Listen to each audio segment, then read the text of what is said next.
En fait, je le dis toujours parce que c'est quelqu'un qui a un talent. C'est du niveau de Messi, et sans faire de langue de bois. Hein,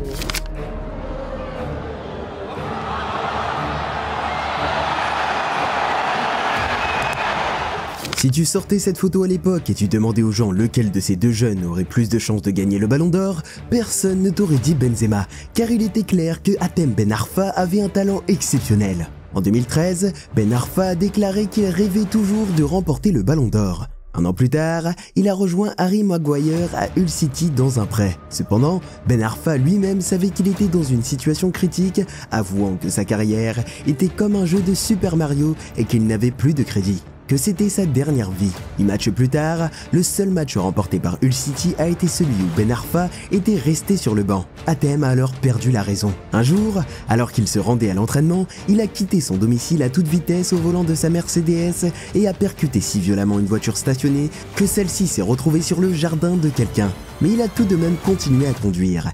Et le plus fou, c'est que cela n'a pas suffi à lui faire comprendre qu'il n'était pas dans le bon état mental pour jouer au football, car le lendemain, il était titulaire contre Manchester United.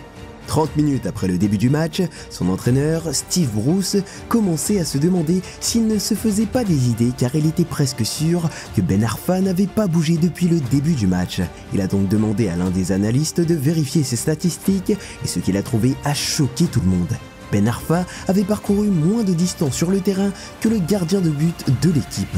Steve Bruce, à la 35e minute, a donc immédiatement fait sortir Ben Arfa du terrain et lui a dit qu'il ne serait plus jamais accepté à Hull City. Newcastle, le club qui l'avait prêté, a été tellement choqué par tout ce qui s'était passé qu'il a décidé de mettre fin à son contrat sur le champ, en lui versant ses indemnités alors qu'il restait encore 6 mois avant l'expiration de son contrat. Mais quelques jours plus tard, personne n'avait eu de ses nouvelles. Inquiets, ils se sont rendus chez lui pour le voir, mais ils ont découvert qu'il avait quitté le pays en laissant toutes ses affaires là-bas. Ben Arfa avait totalement disparu et pendant un moment, le monde entier a pensé qu'à 28 ans, sa carrière et éventuellement sa vie étaient terminées. Mais il faut savoir qu'à seulement 23 ans, ce gars avait déjà 15 titres à son palmarès, plus que des légendes comme Maradona, Kaka et Zidane durant toute leur carrière. Un gars que Platini a appelé le nouveau Maradona, que Thierry Henry a qualifié de monstre du football, un gars qui a eu de sérieuses confrontations avec Cissé, Benzema et bien d'autres, mais qui ont toujours affirmé que malgré tout,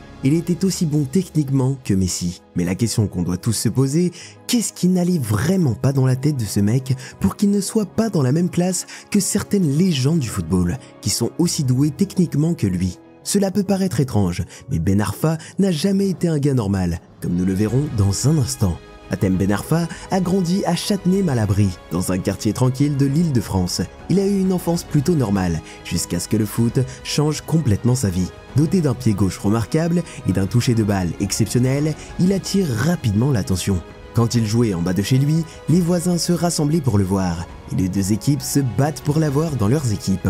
Il a commencé avec le club ASV Châtenay-Malabry dès l'âge de 7 ans. Et son talent s'est fait vite connaître dans toute l'Île-de-France, si bien qu'à 12 ans, un an avant l'âge requis, il intègre le centre de formation de Clairefontaine. Durant sa période à l'académie, ce n'était pas pour les buts qu'il avait marqués qu'il était devenu le plus célèbre, mais plutôt parce que lors du tournage d'un documentaire à l'académie, il n'avait pas su garder son sang-froid et avait été filmé en train de se battre avec Abu Dhabi. Avant même qu'il ait signé son premier contrat, tout le monde savait déjà qu'il avait des problèmes de colère, et ce n'était que le début. Mais il était tellement talentueux qu'après 3 ans à l'académie, il était considéré comme le meilleur talent français de tous les temps. Avec l'Ajax, Chelsea, Manchester United et l'AC Milan à sa poursuite, le PSG a essayé également de le recruter. Mais ils ont échoué 2 fois. La deuxième fois, c'était l'argent qui aurait influencé le cours de l'affaire. Les parents ont estimé que l'offre du PSG était un manque de respect pour le talent de leur fils. Selon eux, Paris aurait proposé 10 000 € quand Lyon offrait 150 000 €, alors Lyon a pu le faire venir dans son académie pour jouer avec un tout jeune attaquant, Karim Benzema. Dès leur première année ensemble, ils emmènent Lyon en finale du championnat de France des moins de 16 ans. Ben Arfa marque malgré la défaite. L'année suivante, il s'associe à Samir Nasri et remporte l'Euro des moins de 17 ans. Ben Arfa marque à chaque match jusqu'à la finale. Après l'Euro, Benzema et Ben Arfa ont été promus en première équipe de Lyon. La vitesse et la qualité technique de Ben Arfa étaient parfaites pour jouer en tant qu'ailier. Il a joué pour Lyon pendant pratiquement toute sa carrière de jeune. Pendant 3 ans, Ben Arfa était un joueur remplaçant qui faisait son entrée pour changer le cours des matchs et il a joué un rôle important dans les 6 trophées remportés par Lyon au cours de cette brève période. En 2007, Ben Arfa a commencé la saison par un doublé qui a permis de battre le PSG 3-2, puis a inscrit 2 autres buts quelques jours plus tard contre Stuttgart, driblant toute la défense pour marquer le 2e but d'un angle presque impossible. Cette performance lui a ensuite permis d'être appelé pour la première fois en équipe nationale et de marquer son premier but moins d'une demi-heure après son entrée en jeu. Maintenant, si tu regardes les stats de Ben Arfa sur ses 4 premières années de carrière, avec peu de buts et de passes décisifs, tu pourrais dire qu'il n'a rien d'extraordinaire, et je serais entièrement d'accord avec toi. Mais le truc intéressant, c'est que Ben Arfa n'avait pas besoin de marquer beaucoup de buts ou de faire beaucoup de passes décisives. Il était presque toujours impliqué dans la plupart des contre-attaques et des occasions de Lyon. Sa présence soulageait vraiment le milieu de terrain et éparpillait la défense adverse dès qu'on lui donnait le ballon pour attaquer ou remonter la ligne, grâce à sa capacité exceptionnelle à dribbler ses adversaires. Cette influence s'est clairement vue puisqu'il a remporté le titre de champion 4 années de suite avec Lyon, de 2004 à 2008, soit les 4 premières années de sa carrière. Imagine avoir ce genre de succès dans le foot à seulement 21 ans. Ben Arfa avait tout pour réussir et être au sommet pendant plusieurs années, mais il a fait ce qu'il sait faire de mieux, se créer des disputes et des conflits. Il a eu des altercations avec l'entraîneur, le président et même avec Benzema. Le club a essayé de calmer les choses en renouvelant son contrat avant même la fin de la saison, mais Ben Arfa a fini par en venir aux mains dans le vestiaire et la situation est devenue si tendue qu'il a forcé son départ. Il a même refusé des offres d'Arsenal, Manchester United et du Real Madrid pour finalement choisir d'aller chez Marseille pour 12 millions d'euros, ce qui en a fait le transfert le plus cher de l'histoire de l'OM. Pourtant, ça n'a rien changé. 2 semaines après son arrivée, il se battait déjà avec Djibril Cissé. Lors d'un match de Ligue des Champions contre Liverpool, il se dispute avec un coéquipier avant même le début du match. Malgré ses 6 buts et 4 passes décisives en seulement 11 matchs de championnat, il est écarté du 11 de départ et placé sur le banc. Quand l'entraîneur l'appelle pour entrer en jeu, il refuse. Avec Marseille, il a été exceptionnel durant ses 2 premières années, avec des performances similaires à celles qu'il réalisait lors de sa dernière saison à Lyon. Mais une fois de plus, sa saison a complètement déraillé, car il a été mis sur le banc pendant que son ancien coéquipier Benzema rejoignait le Real Madrid aux côtés de Ronaldo et de Kaka.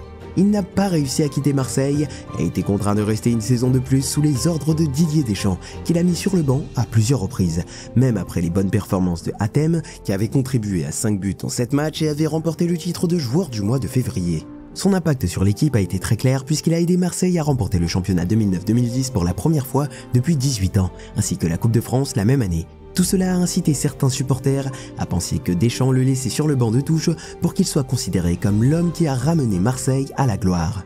Mais c'est à ce moment-là que les choses commencent à se compliquer pour Ben Arfa. Depuis son passage à Lyon, beaucoup ont remarqué ses changements de comportement sur le terrain et en dehors. Il reçoit de plus en plus de cartons jaunes et se montre très colérique envers les arbitres et les adversaires, et même envers son entraîneur Didier Deschamps. Alors son impatience lui a donné envie de partir et justement l'OM l'a autorisé à chercher un nouveau club dès l'été suivant. Ben Arfa a donc trouvé un accord avec Newcastle qui voulait faire de lui la star de l'équipe. Sauf que Marseille a refusé ce transfert après le départ de Mamadou Niang en 2010.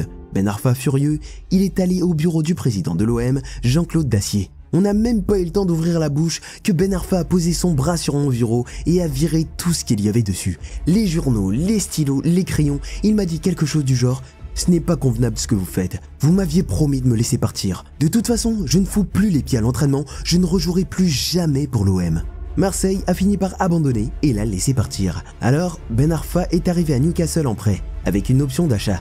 4 matchs plus tard, Nigel de Jong lui a fait un tacle si violent qu'il a presque traversé sa jambe, lui cassant à la fois le tibia et le péroné, laissant son pied suspendu, presque détaché du reste de son corps. Un tacle tellement horrible que même l'équipe nationale des Pays-Bas a décidé de suspendre de Jong. On pourrait penser que Newcastle n'aurait plus envie de garder Ben Arfa après cette longue blessure, n'est-ce pas? Eh bien non. Même si l'entraîneur de l'équipe, Alan Pardieu, s'était opposé à sa signature, se plaignant à la direction qu'ils étaient en train de signer un joueur rebelle et turbulent, mais comme l'a dit un de ses coéquipiers, dès la première séance, tout le monde était bluffé. C'était une blague, il était tellement fort. Et lorsqu'il a marqué un but de victoire de 25 mètres à son 2e match, Newcastle avait déjà décidé de le garder.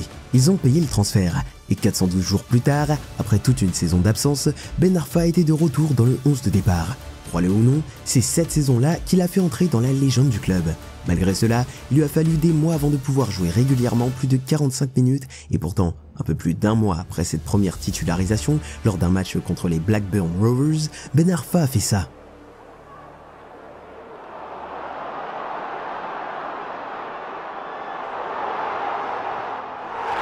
Ce but lui a valu une nomination au prix Puskás du meilleur but de l'année 2012. 92 jours plus tard, Ben Arfa récupère le ballon encore plus loin sur le terrain et parcourt plus de 70 mètres balle au pied pour marquer un but qui est considéré l'un des plus beaux buts de l'histoire de la Première Ligue. Ben Arfa, he's away from Ricketts. Now then, Cisse wants it played through now and Ben Arfa delays it. Ben Arfa all the way, what a goal! Comme l'a dit un coéquipier en interview d'après-match, peu de joueurs peuvent dribbler toute une équipe et marquer, mais le faire deux fois, waouh! En plus de son beau jeu et de ses dribbles exceptionnels, pendant la période la plus décisive de la saison pour Newcastle, Ben Arfa a été très décisif et a contribué à un but toutes les 85 minutes, tout en jouant principalement au milieu de terrain. Grâce à ses performances, l'équipe termine 5e à seulement 4 points du top 4, leur meilleur classement en presque une décennie. En seulement 5 mois, Ben Arfa est devenu le chouchou des supporters. Après un autre bon début de saison, il sera de nouveau absent pour la majeure partie de la saison en raison d'une nouvelle blessure, mais à son retour, il déclarera qu'il rêve toujours de remporter le Ballon d'Or. Et l'été 2014, Ben Arfa revient en surpoids, ce qui lui vaut une amende de 2000 €. Cela a énervé son entraîneur, Alan Pardew, à cause de son manque de professionnalisme et d'engagement. Il commence alors à l'écarter petit à petit et avait déclaré que Ben Arfa était devenu impossible à gérer. Alors ils l'ont envoyé à Hull City, et comme je l'ai dit au début de la vidéo, une fois contre Manchester United, il a été si mauvais qu'en 35 minutes, il a couru moins que son propre gardien de but. C'est complètement dingue. Comment un joueur peut-il faire ça? Alors son entraîneur, très énervé, l'a fait sortir du terrain. Hull City le renvoie à Newcastle, qui n'en veut plus non plus, et le libère à 6 mois de la fin de son contrat. À ce moment-là, l'état mental de Ben Arfa semblait se détériorer de manière alarmante, et un jour, il avait complètement disparu. Alors que tout le monde s'inquiétait de ce qui pouvait bien lui arriver, l'entraîneur de Nice, Claude Puel, un homme qui avait toujours été intrigué par les histoires qu'il avait entendues lorsqu'il travaillait à Lyon, a pris son téléphone et a appelé Ben Arfa. Il lui a promis qu'il pourrait changer sa carrière et en un clin d'œil, il était de retour à la télévision, déclarant à la presse que même si le Real Madrid l'appelait à ce moment précis, il signerait quand même pour Nice. Alors pendant un moment, tout n'était que miel et rose, jusqu'à ce que la fédération française bloque le transfert, expliquant que le seul match qu'il avait joué pour Newcastle en pré-saison était toujours considéré comme officiel, ce qui, ajouté à son passage à Hull City, allait à l'encontre de la loi de la FIFA selon laquelle aucun joueur ne peut signer pour 3 clubs en une seule saison. Il a donc dû attendre l'été 2015 pour faire ses débuts avec Nice. À Nice, Ben Arfa a connu sa saison la plus prolifique. Il est revenu sous les projecteurs avec des buts individuels comme la fois où il a laissé 5 joueurs derrière lui lors de son 3e match, puis il a frappé Saint-Etienne avec un but encore plus impressionnant pour totaliser 9 contributions au but lors des 9 premiers matchs de la saison, pour finalement terminer l'année avec des chiffres encore plus remarquables, 15 buts lors des 15 derniers matchs, terminant 4e meilleur buteur du championnat alors qu'il jouait le plus souvent au milieu de terrain et donc conduisait Nice à une place dans le top 4 à seulement 2 points de la 2e place, sa meilleure performance depuis les années 70. Tout cela a poussé le Barça, l'Atlético Madrid, Chelsea et le PSG à penser à le recruter, et Ben Arfa, étant un fan du PSG depuis toujours, sa décision a été facile à prendre. Il était temps de réaliser son rêve d'enfant. Ben Arfa a donc signé avec le PSG, mais le club a ajouté une clause spéciale qui lui permettait de percevoir 75 000 € supplémentaires par mois seulement s'il arrive à l'heure à l'entraînement et s'il ne raconte pas n'importe quoi dans les médias. Mais après tout, Unai Emery refusait de le faire jouer ailleurs qu'en Coupe de France. Il ne le voulait pas dans l'équipe car il le trouvait trop individualiste et lui reproche un manque de professionnalisme. Une fois à l'entraînement, il lui a dit devant tout le monde « Arrête de te prendre pour Messi, parce que tu n'es pas capable de faire gagner un match à toi tout seul ». Cela a conduit Ben Arfa à perdre à nouveau la tête, mais d'une manière beaucoup plus drôle cette fois. Il s'est en effet vengé d'Unai Emery en se moquant de son accent devant tout le monde. C'est très important, la concurrence. C'est important des bons joueurs pour position. Ben Arfa ne s'entendait également pas bien avec le président du club, Nasser El Khelaifi, et surtout après qu'il est allé parler à l'émir du Qatar et propriétaire du club, Tamim Ben Hamad Al Thani, et il a commencé à se plaindre du président en disant qu'il ne répondait jamais à ses appels téléphoniques et qu'il ne pouvait pas avoir une explication quant à sa mise en écart. Cela a tellement énervé le président du club qu'il a juré et lui a dit qu'il ne jouerait plus jamais avec le PSG. Ben Arfa a pris cette menace à la légère et a décidé de profiter du club jusqu'au dernier centime lors de la dernière année de son contrat, où il n'a joué aucun match. Il a également été vu plusieurs fois en train de manger des kebabs pendant que ses coéquipiers étaient à l'entraînement. Un an plus tard, il a posté une photo de lui sur Instagram avec un gâteau d'anniversaire, célébrant exactement un an après que Unai Emery l'ait enfin appelé pour un match. Presque un an plus tard, alors que le PSG était en finale de la Coupe de France, Ben Arfa et son nouveau club Rennes les attendaient sur le terrain. Cette finale de la Coupe de France 2019 était légendaire. Menés de 0, les Bretons reviennent à 2-2, avant de s'imposer 6-5 au tir au but, remportant leur premier trophée en 48 ans. Mais la mission n'a été accomplie qu'une fois que Ben Arfa est allé dans les tribunes et s'est tenu devant Nasser El Khelaifi pour lui montrer sa médaille. Il a ensuite adressé par les médias un message au président du PSG en disant « Il aurait dû savoir que dans la vie, il ne faut jamais sous-estimer son adversaire, car un jour, il peut revenir plus fort. » Après cette revanche, il a dit qu'il ne prenait plus du plaisir avec son club, et donc Rennes l'a laissé partir. Il est passé par le Real Valladolid, sans succès, puis par Bordeaux. En 2022, il a rejoint Lille, mais une altercation avec l'entraîneur Jocelyn Gourvenec met fin à son aventure.